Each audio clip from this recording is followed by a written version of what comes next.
Às vezes parece que ser um cristão não é fácil em meio à escuridão.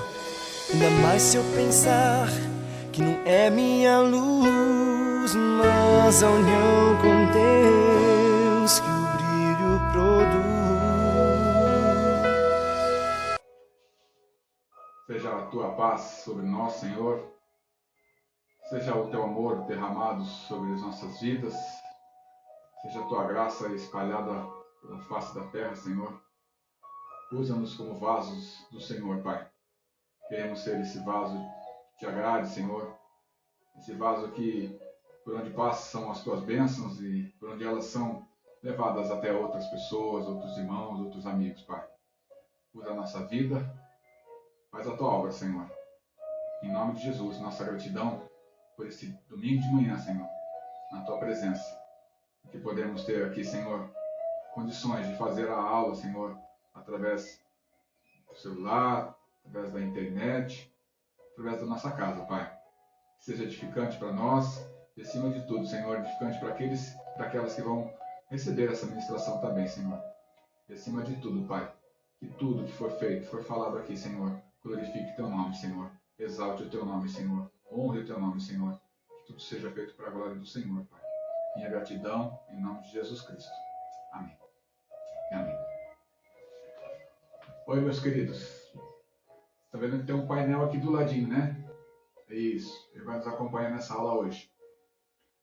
Graça e paz a todos. Como diria o meu irmão do meio. Bom dia, muchachos. Meu irmão do meio, né? O Nelson. Para quem não sabe, meu irmão Cláudio é o mano velho. O Nelson é o mano do meio. E a Ana Maria, minha irmã, hoje ela é a minha irmã, né? Eu digo que ela é minha irmã e minha mãe ao mesmo tempo. Bom dia, muchachos, é uma saudação jovial, uma saudação para pessoas que vivem com alegria, com vivacidade, né? Cheio de vida. E eu estou falando isso porque eu recebo do meu irmão, do Nelson, né? O bom dia dele é bom dia, muchacho. Isso aí, tá? Tudo bem contigo? Como está? Bem? Que bom, que bom. Tá. Como sempre, nós falamos aqui, Escola Dominical, Igreja Metodista em São Roque. Hoje, domingo, 7 de fevereiro de 2021. Primeiro domingo de fevereiro e, portanto, hoje, domingo de ceia do Senhor. Dia de festa, dia de celebração para nós cristãos, não é mesmo? É um ato tão importante esse que a da ceia, que é mencionado nos evangelhos de Lucas, de Mateus e de Marcos, né? Legal. É isso. Seja bem-vindo, seja bem-vinda.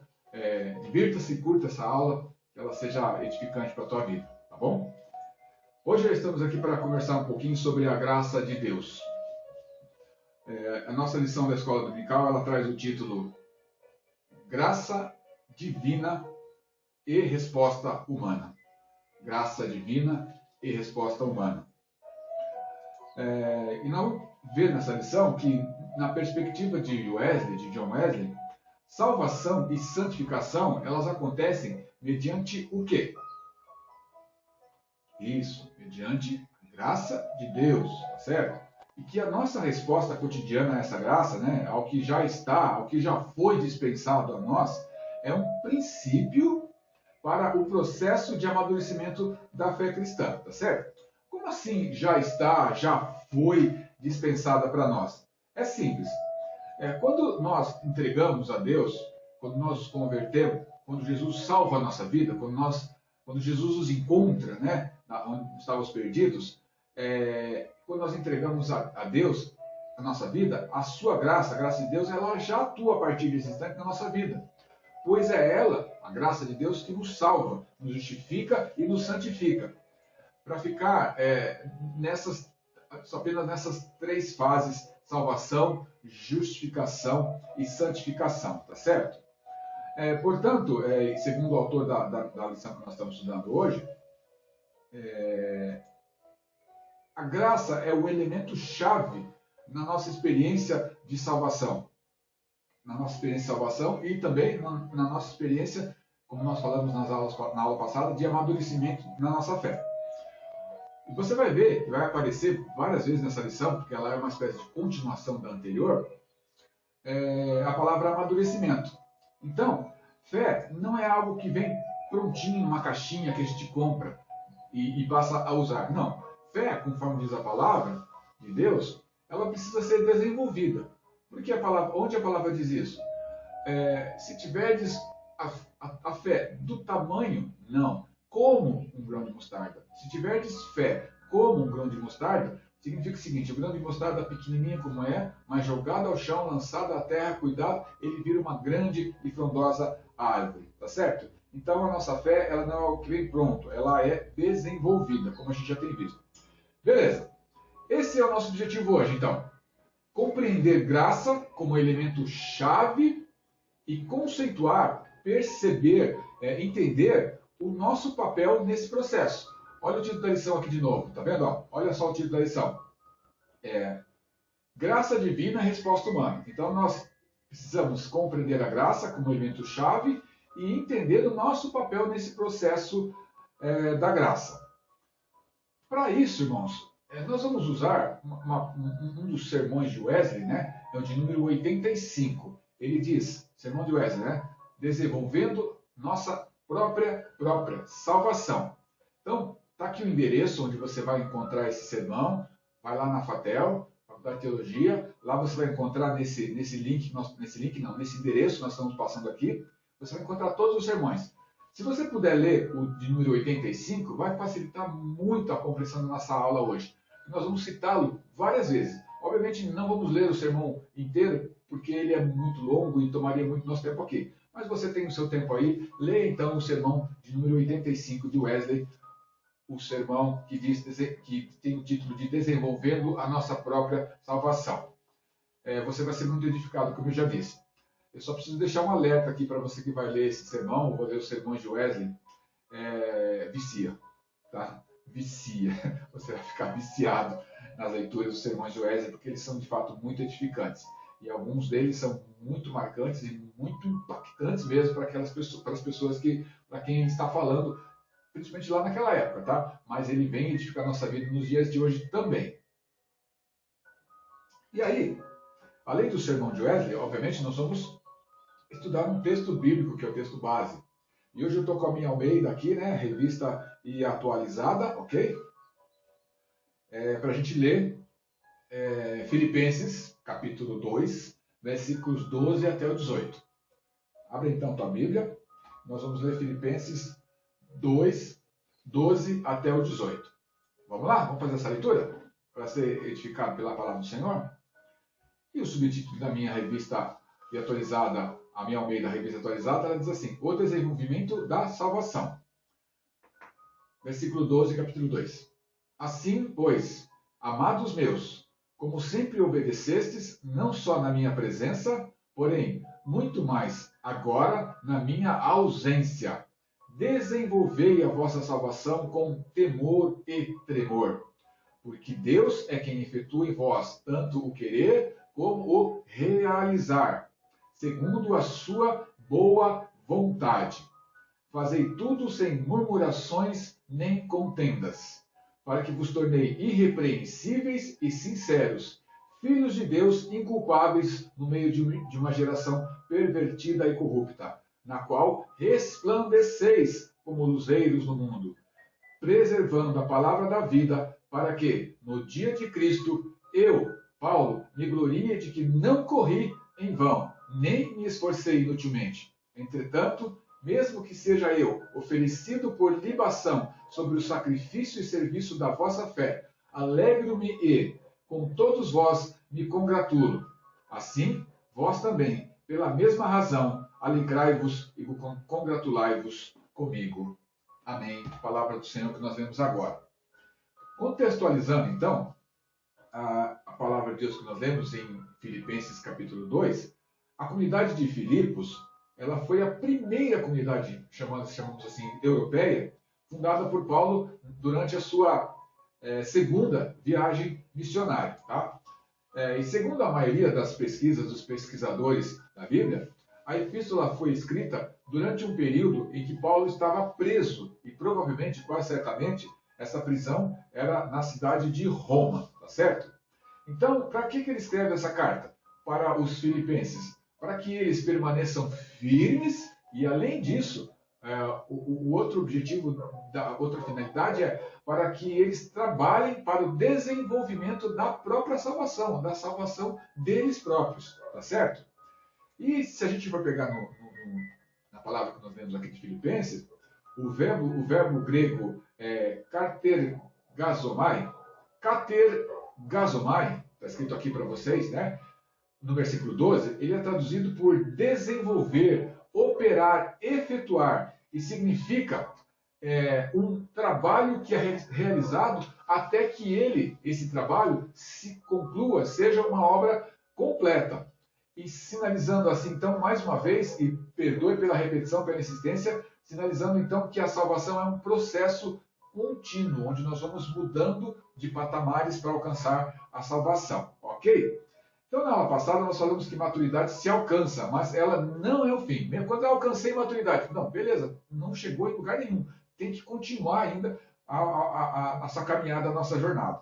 Então, ao alcançar a maturidade é apenas a finalização de um processo, dentro do qual outros tantos também ainda terão que acontecer, assim como antes de nós buscarmos a maturidade, outros processos também já aconteceram, tá certo? Então, o verbo, né, katergazomai, está escrito no modo imperativo, desenvolver, na segunda pessoa do plural, desenvolvei ou desenvolvam, ou seja, como se fosse uma ordem, né, no sentido, no modo imperativo. E o que isso significa para a gente? Significa que aponta a exigência de que ele está falando alguma coisa, o autor está dizendo alguma coisa que merece, através do estímulo que ele está mandando para a gente, uma resposta. Seja em ação, seja em atitude, ou seja de outra forma, tá certo? Então significa que aponta a exigência de uma resposta ou uma atitude de quem está recebendo essa ordem, tá? De quem ouve a ordem, né? Então, quando Paulo coloca esta exortação, essa palavra, para Paulo, de certa forma, está dando a responsabilidade. Paulo está passando a bola, né, para as pessoas, atribuindo às pessoas, e nesse caso aqui, a comunidade de Filipenses, uma tarefa, para que eles, como igreja de Filipos, se desenvolvam. Ou seja, para as pessoas da igreja de Filipos, Deus havia iniciado uma obra em suas vidas, que seria completada pela ação da sua graça, da graça de Deus, mediante aquilo e a maneira como as pessoas respondessem a essa exortação, a esse estímulo que Paulo estava dando aqui aos filipenses. Ok? Tranquilo? Então, primeiramente é necessário a gente observar uma grande e importante verdade que nunca deve ser esquecida. Versículo 13. Porque Deus é quem efetua em vós tanto querer como realizar, segundo a sua boa vontade. Fechou? Tranquilo. Para a gente entender melhor, para ficar mais bem esclarecido, a gente vai tentar fazer o seguinte, faz aí uma pequena mudança na ordem das palavras. Aí esse texto que eu li dessa forma, ele vai ficar assim, ó. Está escrito aqui para vocês verem assim, ó. É Deus quem, segundo a vontade dele, a sua boa vontade, opera em vós tanto querer como fazer. Por que fazer essa mudança de ordem das palavras?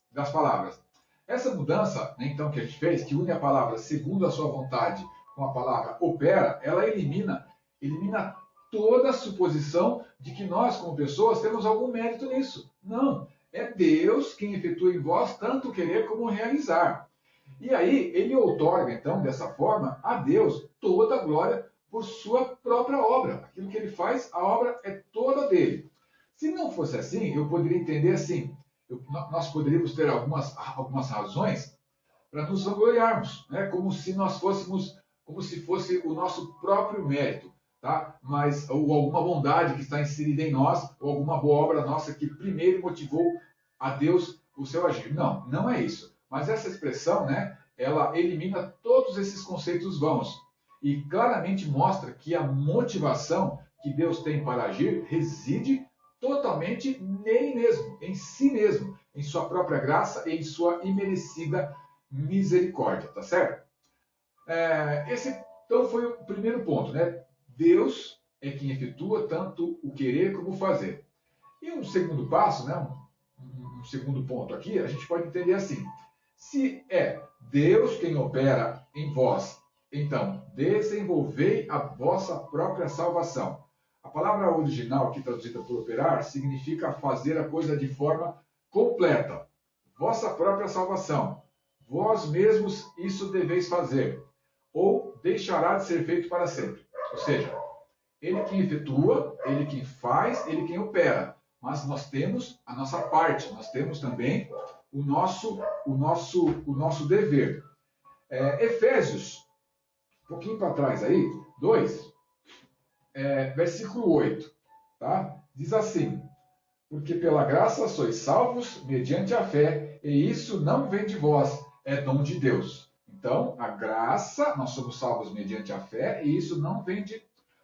Porque pela graça nós somos salvos. A graça de Deus nos salva. Mediante a fé, isso não vem de vós, é dom de Deus. Ou seja, nem a fé que eu acho que é minha, eu tenho fé. Não, nem essa fé é minha. Ela vem, ela é dom, é um presente de Deus para mim. Tá certo? Nós somos salvos pela graça, a graça vem de Deus para nós. E mediante a fé. Que fé? A minha fé? Não, a fé que Deus outorga, dá de presente para mim. Perfeito? Tranquilo? Então, quando experimentamos a salvação cristã, propriamente dita, por meio da qual, mediante a graça, somos salvos e somos salvos pela fé, isso vai, segura e certamente, nos levar a duas grandes, importantes e necessárias ramificações, que é justificação e santificação. Justificação e santificação. Essas duas grandes e importantes ramificações.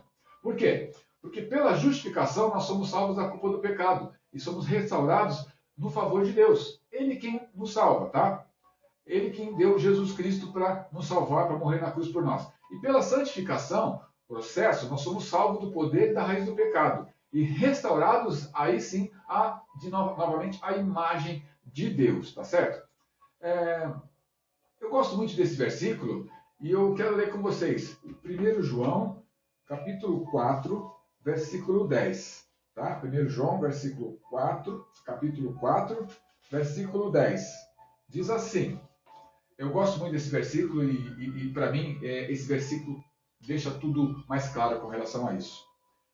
Nisto consiste o amor, não em que nós tenhamos amado a Deus, mas em que Ele nos amou, não só amou, mas enviou o seu Filho como propiciação pelos nossos pecados. Tá certo, queridos? Então é isso. Características, nós podemos encontrar então aí, a partir da justificação e da santificação, algumas características essenciais da graça e do amor de Deus para conosco. Quais são essas características? E por que nós falamos que elas são de Deus? Porque é um caminho que para nós ele pode se tornar um caminho assim árduo, difícil de alcançar, mas pela graça que nos é dada nós podemos alcançar e sermos a imagem de Jesus também. Que características essenciais da graça são essas? Que mostra o amor, o tamanho do amor de Deus para nós.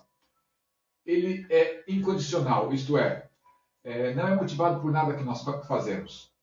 Ele é gratuito, não exige condições nenhuma da nossa parte para que a gente alcance. E primeiro, como nós lemos aqui, ele foi iniciativa do próprio Deus. Para quê? Para nos resgatar quando nós estávamos perdidos e mortos no pecado, tá certo? E além de tudo isso, ele é pleno, sem reservas, ilimitado, é imutável, vai sempre ao encontro do ser humano e gera em nós a capacidade, então, de fazermos o mesmo, a nos tornarmos imagem e semelhança de Jesus, de Deus, e sermos luz a brilhar, a luz de Jesus nesse mundo que precisa tanto disso, tá certo? Vamos lá. Capacidade é gerada em nós, então, a capacidade de fazer o mesmo. E eu quero parar um pouco aqui e falar um pouquinho sobre essa nossa capacidade, então, capacidade de fazermos o mesmo. No sermão de Wesley, número 85, que eu pedi para que vocês lessem, né?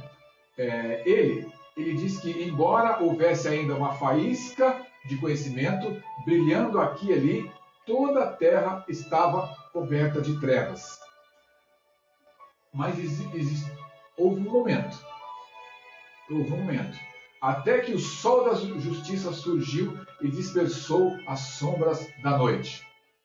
E é lindo isso, né? E assim, né, quando o sol da justiça, Jesus surgiu e dispersou as sombras da noite.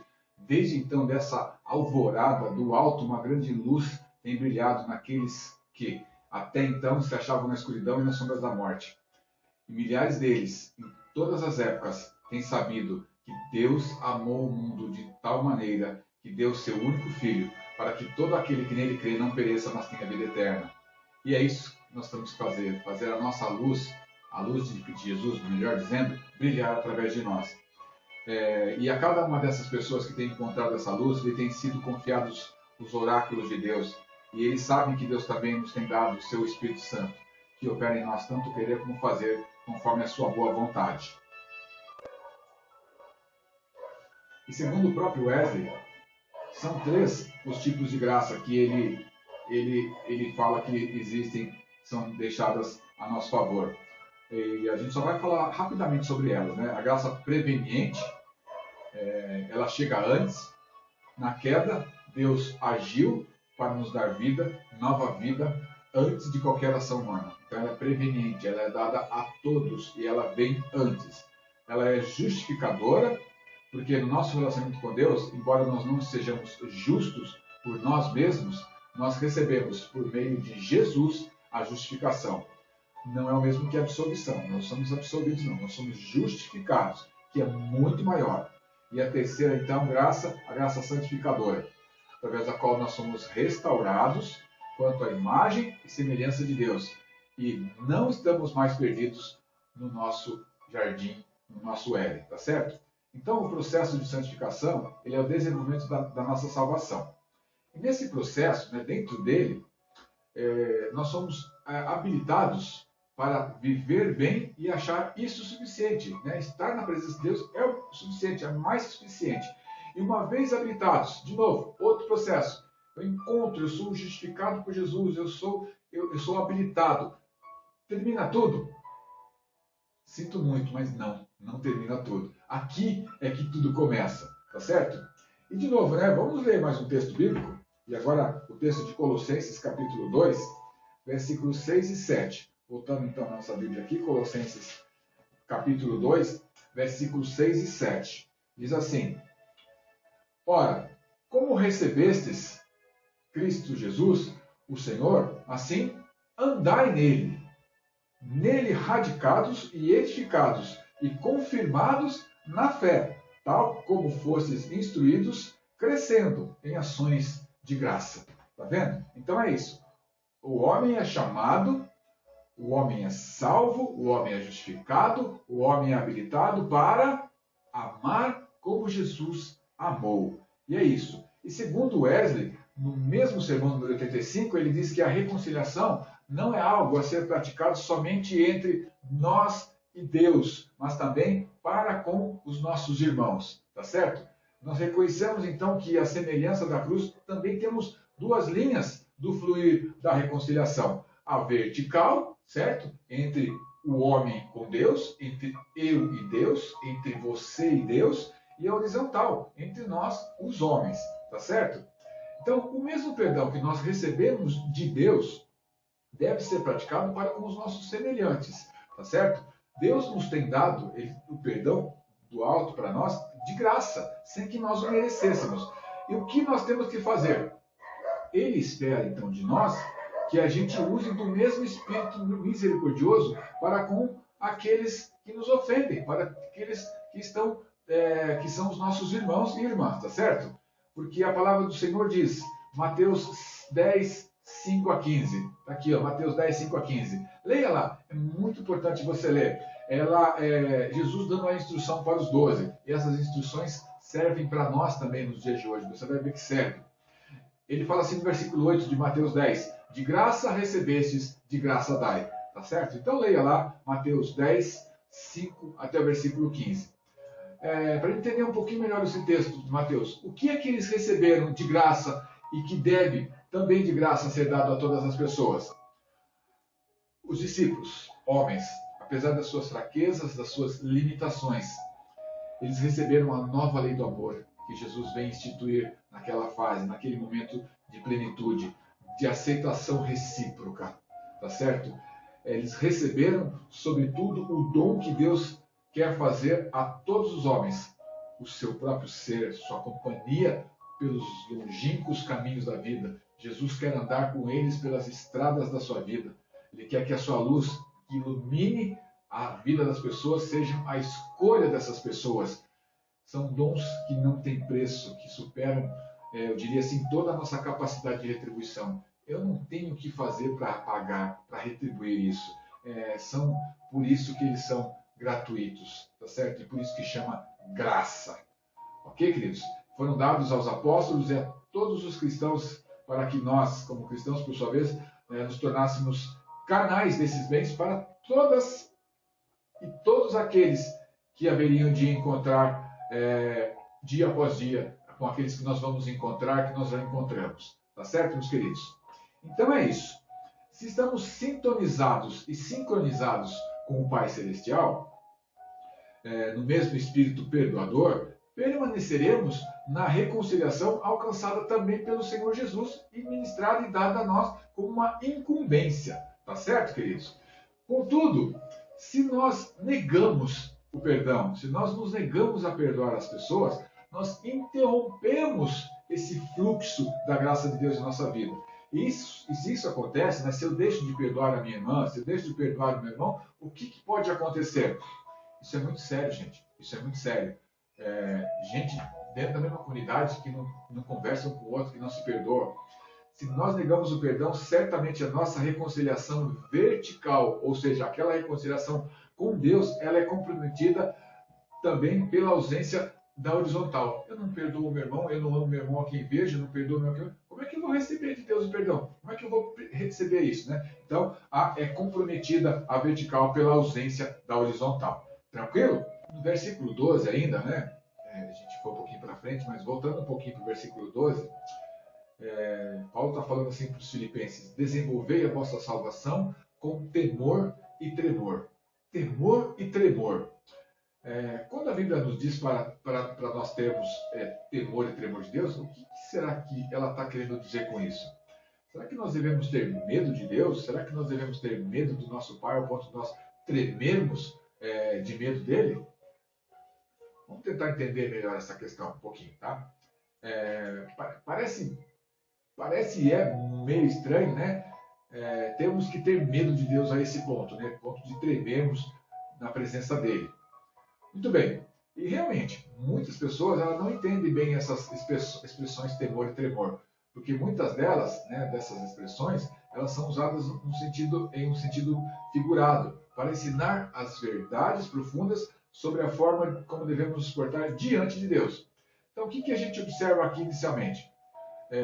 O que observamos inicialmente com o uso dessas duas palavras?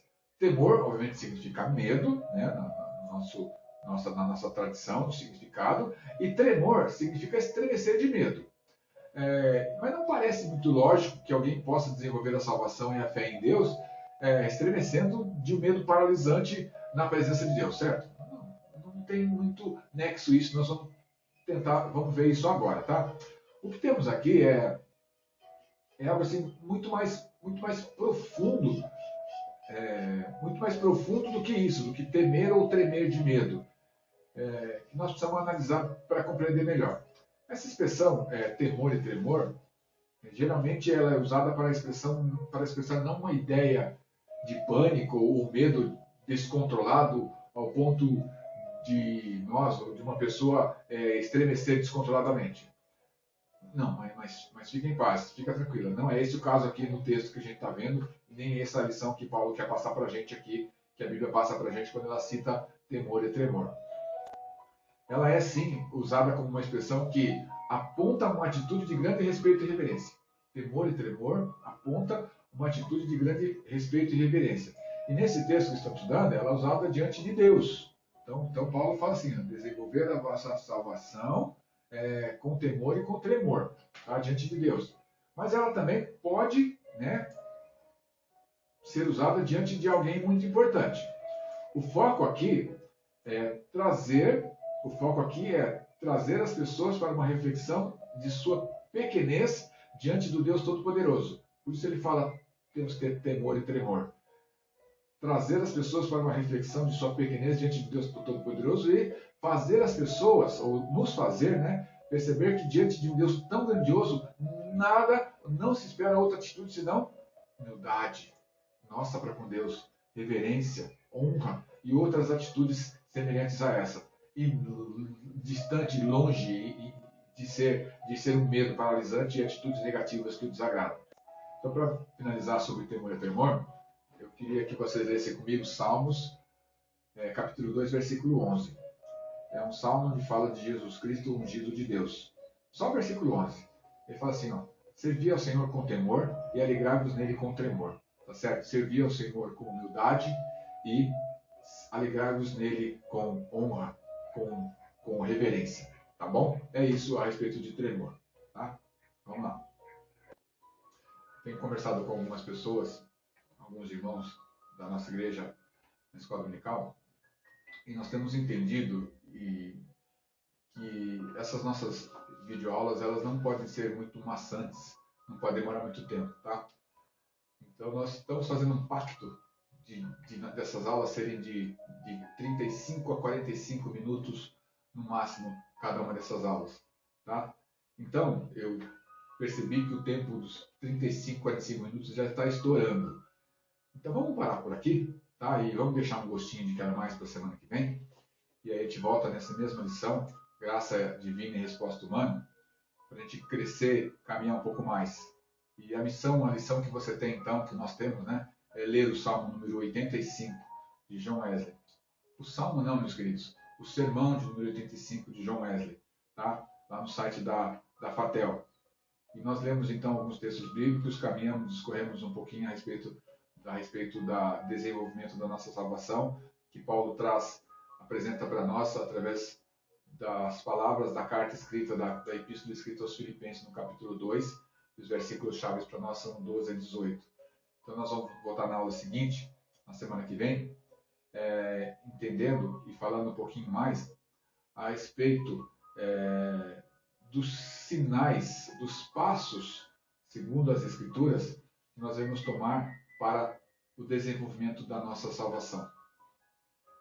Lição de casa?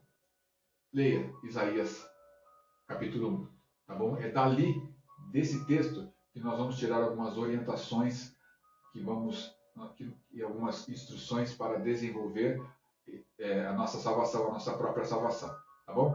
Então fica aqui um gostinho de quero mais. Posso contar com você domingo que vem? Tá bom? Vamos pedir então? Bora? Pai, obrigado por esse tempo aqui na tua presença, Senhor. Que a tua graça seja manifestada a todas as pessoas, irmãos e irmãs, queridos e queridas que vão ter acesso a esse vídeo. Em nome de Jesus, Pai. Obrigado por esse tempo aqui na tua presença, Deus. Guarda a nossa vida, guarda a nossa comunidade.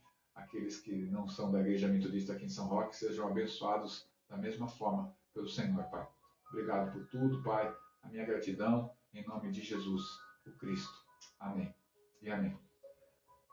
Deus abençoe você, fiquem na paz, um bom domingo, uma boa semana, e eu espero contar com você aqui no próximo domingo, tá bom? Para a gente continuar essa aula.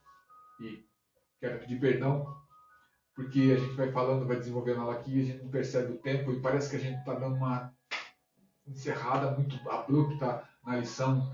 Não é não. Vamos deixar um gostinho de quero mais para a semana que vem, tá bom? Deus te abençoe, Deus te guarde, fiquem na paz. Beijo para vocês. Tchau. Às vezes parece que ser um cristão não é fácil em meio à escuridão. Ainda mais se eu pensar que não é minha luz, mas a união com Deus